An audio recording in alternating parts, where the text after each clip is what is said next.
Dans les visions de Dieu, il m'amena au pays d'Israël et me posa sur une très haute montagne. Sur elle, il y avait comme une ville bâtie du côté du midi. Et il m'amena là, et voici un homme dont l'aspect était comme l'aspect de l'airain. Et il avait dans sa main un cordeau de lin et une canne à mesurer. Et il se tenait à la porte.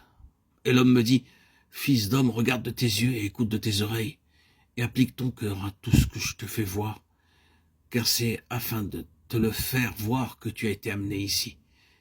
Déclare à la maison d'Israël tout ce que tu vois. » Ézéchiel 42, 4. Toi, fils d'homme, montre à la maison d'Israël la maison afin qu'ils soient confus à cause de leur iniquité et qu'ils en mesurent la disposition. Et s'ils sont confus de tout ce qu'ils ont fait, fais-leur connaître la forme de la maison et son arrangement et ses issues et ses entrées et toutes ses formes et toutes ses ordonnances et toutes ses formes et toutes ses lois et écris-les devant leurs yeux afin qu'ils observent toute sa forme et toutes ses ordonnances et qu'ils les fassent. Ézéchiel 43, 10, 11. Au commencement était la parole était auprès de Dieu et la parole était Dieu. Elle était au commencement auprès de Dieu. Toutes choses furent faites par elle et sans elle, pas une seule chose ne fut faite de ce qui a été fait. En elle était la vie et la vie était la lumière des hommes. Jean 1, 1, 4. Et il lui dit, en vérité, je vous dis, désormais vous verrez le ciel ouvert et les anges de Dieu montant et descendant sur le Fils de l'homme. Jean 1, 52. Ces versets nous mettent en présence d'une vision. Quand la pensée divine représentée par le temple et par Jérusalem fut abandonnée et perdue au sein du peuple de Dieu, et que la gloire s'en fut allée, Ézéchiel eut une vision qu'il fut conduit à mettre par écrit. Vision d'une maison nouvelle, d'une maison céleste, dont tous les détails lui furent définis et mesurés d'en haut.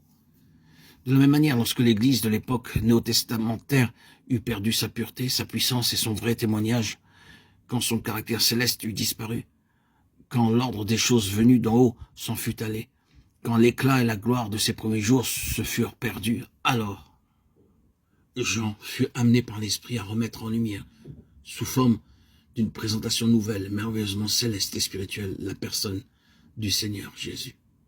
C'est en effet une présentation de Christ nouvelle et céleste que nous avons dans l'évangile de Jean, dans ses épîtres et dans l'Apocalypse. Il ne fait pas oublier qu'au point de vue chronologique, l'évangile laissé par Jean est pratiquement le dernier écrit du Nouveau Testament.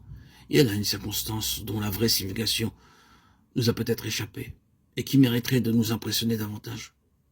Nous prenons les évangiles comme nous les avons d'après l'ordre dans lesquels ils se trouvent disposés dans le Nouveau Testament et nous nous trouvons ramenés par eux au jour de la vie terrestre de notre Seigneur.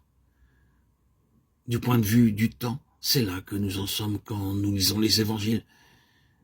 Et pour nous tous, tout le reste du Nouveau Testament est encore à venir, tant en ce qui concerne les écrits qu'en ce qui concerne l'histoire dont ils sont les témoins. Tout est en devenir. C'est inévitable, naturellement, et nous n'y pouvons rien. Nous devons cependant nous efforcer à nous libérer de cette impression et de nous placer dans la vraie situation.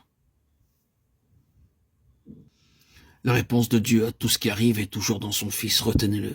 Qu'il s'agisse du monde qui se prépare pour l'Antichrist, la réponse de Dieu à l'Antichrist ne sera autre que Christ dans tout le resplendissement de sa gloire divine. Ou qu'il s'agisse de l'Église sur la voie du déclin et de l'apostasie, la réponse de Dieu sera dans son Fils. C'est là la vraie signification des paroles qui ouvrent le livre de l'Apocalypse. L'Église a perdu sa place, la gloire s'en est allée, mais Dieu intervient tout à coup avec une présentation nouvelle de son Fils. Je suis le vivant, j'ai été mort et voici je suis vivant au siècle des siècles, je tiens les clés de la mort et du Hadès.